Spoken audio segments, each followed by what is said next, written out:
comment vous dire? Comment vous dire? C'est une honte. C'est une honte pour Le Roi Lion et pour le cinéma. Je ne sais pas par quoi commencer. C'est la première fois que je fais un review, mais je vais vous parler du film Mufasa, qui est sorti en décembre 2024 et que je viens d'aller voir au cinéma. Il est actuellement très tard, je viens de sortir du cinéma, mais je me devais de faire une réaction à chaud sur ce film qui ne m'a pas plu du tout.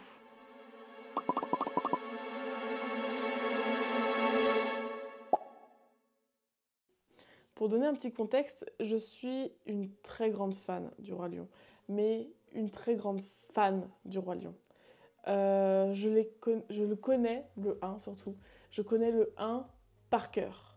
Je peux vous faire le film en entier. Je connais aussi le 2 très bien, et je connais aussi le 3 très bien. J'ai été très déçue du Roi Lion live action de 2019, il me semble, et je suis allée voir le film Mufasa. J'y suis allée avec plein d'espoir, parce que cette fois-ci, ce n'était pas une pâle copie du film originel, mais c'était un film sur un préquel qui raconte l'histoire de Mufasa. Mufasa qui est un personnage emblématique. On a tous pleuré quand il est mort dans le film des années 90. Moi, je pleure encore devant alors que je connais le film par cœur. Donc, je l'attendais avec impatience. Mufasa, pour moi, c'est un personnage qui est prestigieux, qui est imposant, qui est charismatique. C'est un père incroyable, qui est respectable. C'est vraiment un très très bon personnage. Ce qu'ils en ont fait dans ce film. On va commencer dans l'ordre, et attention, ça va spoil.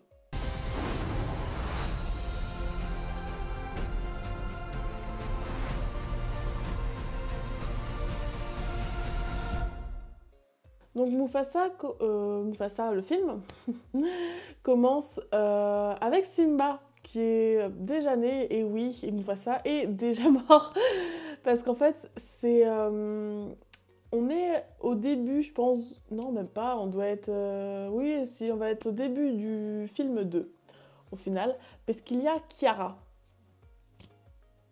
Vous allez voir comment ils arrivent à saccager les 3 films, hein, les 3 films, sachant que le 3 n'est pas forcément en plus une pépite, ils arrivent à saccager les 3. Hein, voilà.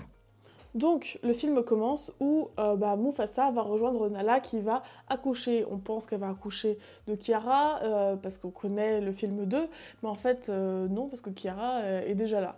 Donc, on se doute que du coup, elle va avoir un petit frère et parce qu'ils se sont absentés, parce que Nala va mettre bas, parce que ça reste un lion. Déjà, on va commencer par Simba. Simba, elle apparaît pas beaucoup dans le film, et heureusement, parce que le doubleur français, parce que j'ai vu tout le film en français, le doubleur français est nul. Très très déçu. Simba a une voix d'enfant. Simba a une voix d'enfant durant tout le film, alors qu'il est papa et qu'il va être papa une 2e fois. Très bien. Disons que Mufasa, quand il est jeune, est plus charismatique que Simba adulte. Voilà.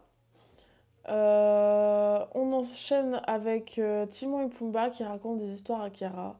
Et j'avoue que je ne comprends pas tout ce passage de... En fait, pourquoi le film n'est pas juste un préquel du Roi Lion, mais est la suite, et c'est les personnages qui racontent une histoire de ce qui s'est passé avant le 1.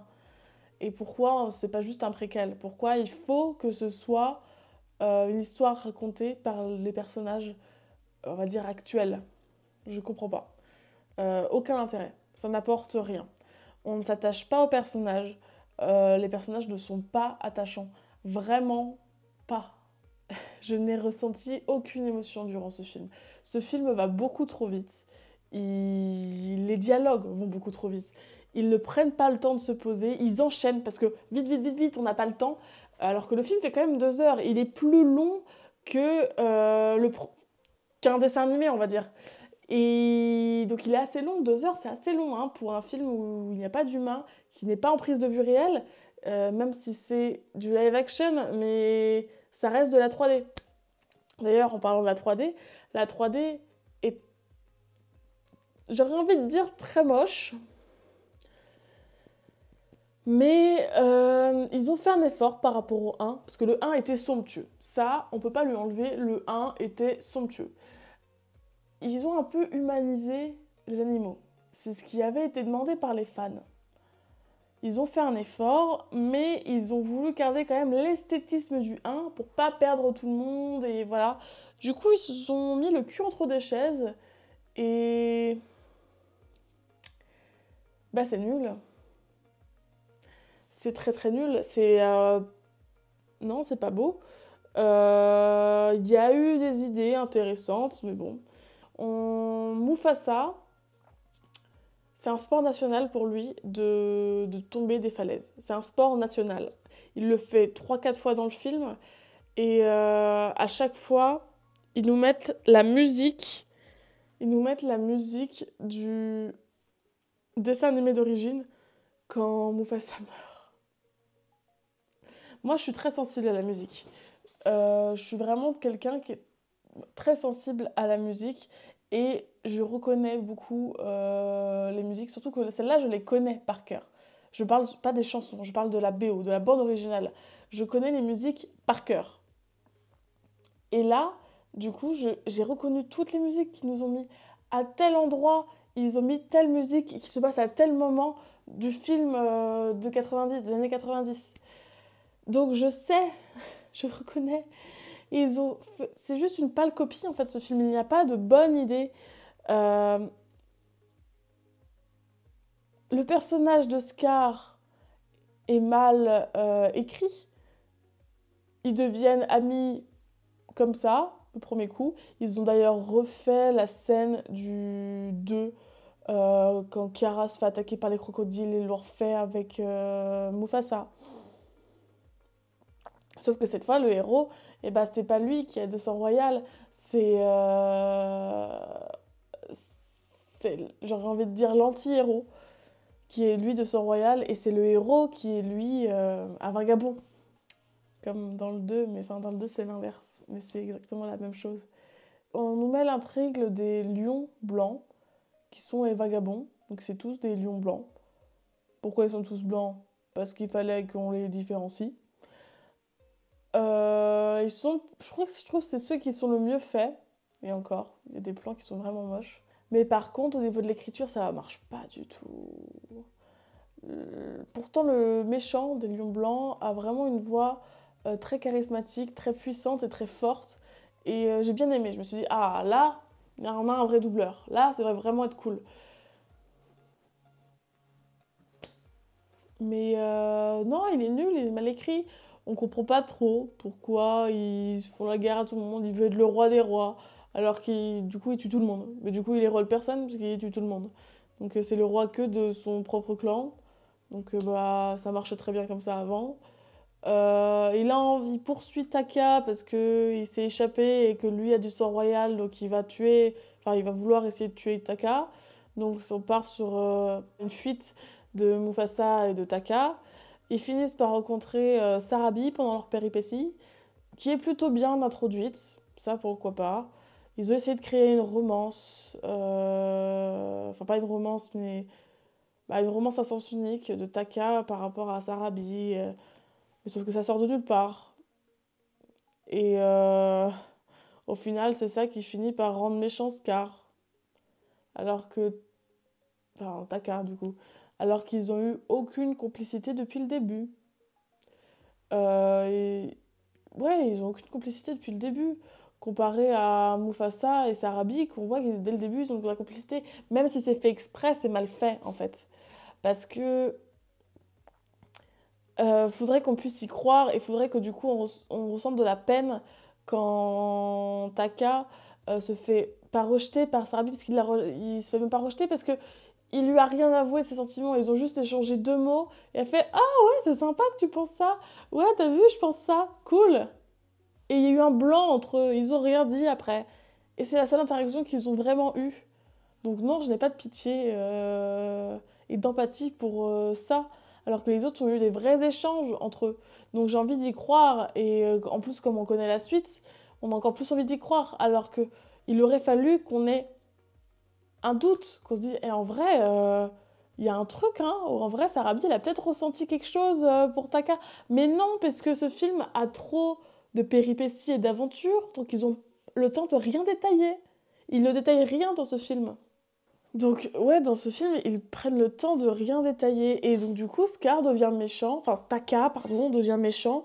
Comme ça, on ne sait pas. Enfin, on sait pourquoi, mais il n'y a pas eu de crescendo. Juste, il a eu un peu de jalousie. Et après, direct, musique de méchant. Et il est devenu méchant. Alors qu'on aurait pu le faire progresser petit à petit. Mais non. Donc il va aller voir les méchants, les autres méchants, les lions blancs. Et il va leur dire ouais, Mufasa, c'est le méchant, faut le tuer. Et les autres, ils font ok. Et du coup, toi, le grand méchant lion blanc, pourquoi tu tues pas là Taka? Parce qu'il va t'aider à tuer Mufasa. Ok. Mais pourquoi tu veux tuer Mufasa? Qu'est-ce que t'en as à faire? Qu'est-ce que ça peut te faire? Et en parlant des chansons, je parlais des chansons, les chansons sont vraiment pas terribles. Elles font... elles sont vraiment pas terribles, hein. Mais il me semble que le compositeur de ces chansons-là, en tout cas, sans parler de la bande originale, hein, vraiment juste les chansons, c'est un mec qui bosse dans la comédie musicale. Et ça se sent.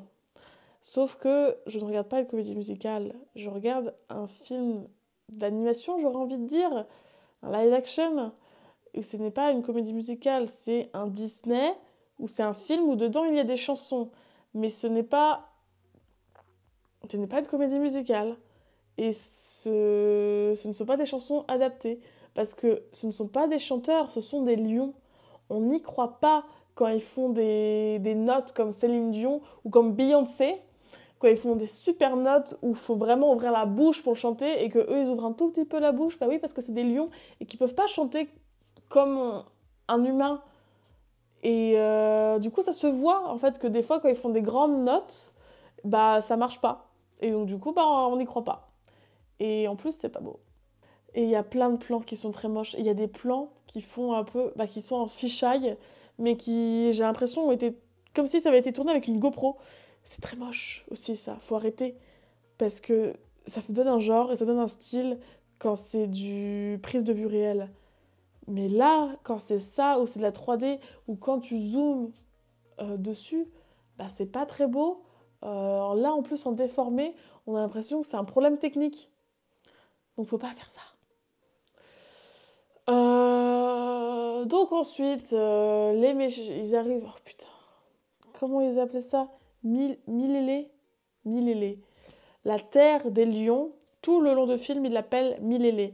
Et c'est ça aussi qu'il recherche, c'est Milélé. Donc il recherche Milélé, c'est l'endroit où tous les animaux, tout le monde est beau, content, heureux, ils vivent tous en harmonie, parce que c'est le cycle de la vie. C'est pas ça le cycle de la vie, ils n'ont même pas compris le message du premier film. Le cycle de la vie, c'est le fait que les lions mangent les antilopes,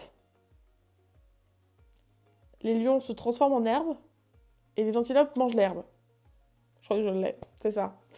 Et c'est juste que ça fait un cycle, parce que les lions ont besoin des antilopes pour vivre, mais les antilopes ont aussi besoin des lions, parce que quand les lions vont décéder, ils vont les manger. Et c'est ce qui fait un cycle, ce qui fait un tout, ce qui fait un équilibre. Sauf que eux, pour eux, le cycle de la vie, ça veut dire tout le monde est copain.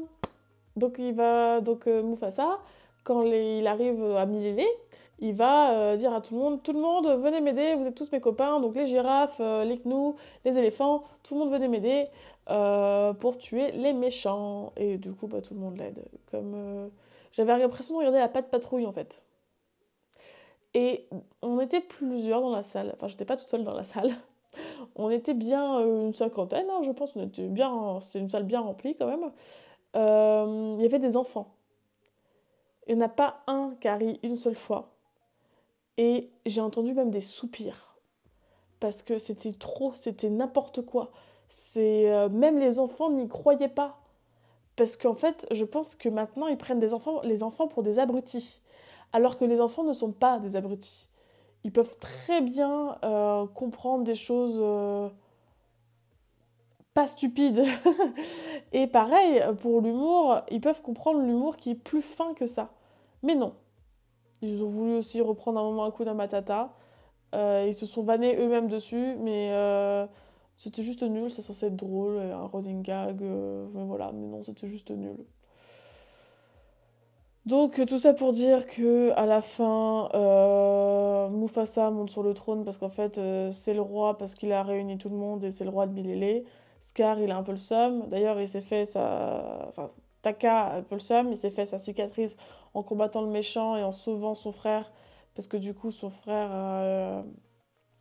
a une dette envers lui donc même s'il l'a trahi, comme il l'a sauvé, il va, il lui dit non tu peux rester. Sauf que mais attends, il reste 2 minutes là, avant la fin du film. Et pourquoi Scar, il s'appelle pas encore Scar et il s'appelle toujours Taka? Bon, bah on va faire péter un câble à Mufasa. Il va lui dire au fait, je veux plus jamais entendre ton nom. Et je veux plus jamais qu'on t'appelle par ton nom. Donc voilà, t'as plus de prénom. Ok, bah appelle-moi Scar. Parce que comme ça, je n'oublierai jamais ce jour. Parce que maintenant j'ai une cicatrice. Que c'est même pas toi qui me l'a fait. Ouais, c'est vrai, c'est vrai, c'est vrai, c'est vrai. Et dans le film 1, live action, donc dans celui de 2019, donc le leur, hein, leur film, ils ont rajouté une phrase à Scar qui n'était pas dans le film d'origine, qui est qu'il se souvient de ne jamais affronter Mufasa en combat singulier parce que il le dit pas directement, mais ce serait indirectement, il dit que c'est lui qui lui a fait sa cicatrice. Et ils ont tout niqué avec ça. D'ailleurs, le nombre de fois où Mufasa manque de tomber et Scar le rattrape comme ça, avec ses mains, comme dans la scène où il va mourir au final, dans le Roi Lion original, et bah ils l'ont fait plein de fois aussi là, dans ce film. Donc rien ne va, c'est très moche, c'est nul, ça ne respecte pas du tout l'univers du Roi Lion. Et ça chie aussi sur le cinéma parce que le scénario est pété. Et même quelqu'un qui n'aurait pas vu le Roi Lion, ou alors qui a aimé le live action ou qui a vu que le live action et tout, euh, non, c'est un mauvais film. J'ai subi ce film. Et pourtant, je suis une fan du Roi Lion, hein. Le live action, je ne l'ai pas forcément apprécié, mais je suis allée le voir 3 fois au cinéma quand même, hein. Là, jamais je n'y retourne. Je l'ai subi ce film. Et c'était le film que j'attendais le plus de 2024, hein. J'ai fait un post Insta l'année dernière en disant que c'est le film que j'attendais le plus de 2024. Et pour revenir au fait qu'il chie littéralement sur les 3 films, sur le premier, bon, j'en ai assez parlé. Sur le deuxième, parce qu'il s'attaque à Kiara, il s'attaque au fait que oh, Kiara, elle a un petit frère, alors que Kiara est encore bébé. Sauf que dans le 2, le petit frère, il n'existe pas. Et même quand Kiara est adulte, il n'existe pas.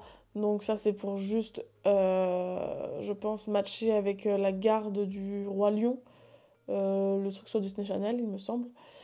Et sur le troisième, parce que dans le 3, c'est Timon et Pumba qui racontent l'histoire. Ils la racontent très bien, même si c'est de leur point de vue, et que du coup c'est leur histoire à eux. J'ai compris le clin d'œil, j'ai compris que Timon et Pumba, tout le long du film, veulent raconter l'histoire et se plaignent de ne pas être inclus assez dans l'histoire, parce qu'ils s'incluent toujours dans l'histoire. Non, là, ils chient à la gueule du truc parce qu'au final, c'est Rafiki qui finit par raconter l'histoire parce que ils font comme si Timon et Pumba ne savaient pas raconter une histoire. Mais déjà, c'est faux, du coup, on l'a vu avec le Roi Lion 3. Et en plus, pourquoi dans ces cas-là avoir voulu que ce soit une histoire racontée et pas juste un préquel où tout le film c'est pour faire ça et on ne voit pas Kiara, Timon, Pumba, tout ça. Pourquoi? Parce que comme il y a Timon et Pumba, je pense que ça va faire des vues et des entrées. Mais c'est nul. D'ailleurs, les combats sont très très moches. Les combats sont pas beaux, l'animation est pas belle, parce qu'on n'a pas vraiment l'impression qu'ils se touchent, et c'est pas du tout épique. En 2D, on avait beaucoup plus l'impression qu'ils se touchaient, même si les ralentis étaient pas terribles. Le combat était épique, la musique était puissante, l'ambiance était incroyable.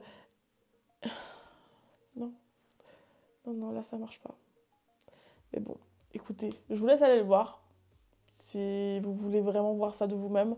Mais moi, je vous conseille d'attendre qu'il sorte sur Canal+, et qu'il soit gratuit sur Canal+. Ou qu'il sorte sur Disney+, plutôt, aussi. Mais attendez, n'allez pas le voir au cinéma, ne gaspillez pas votre argent.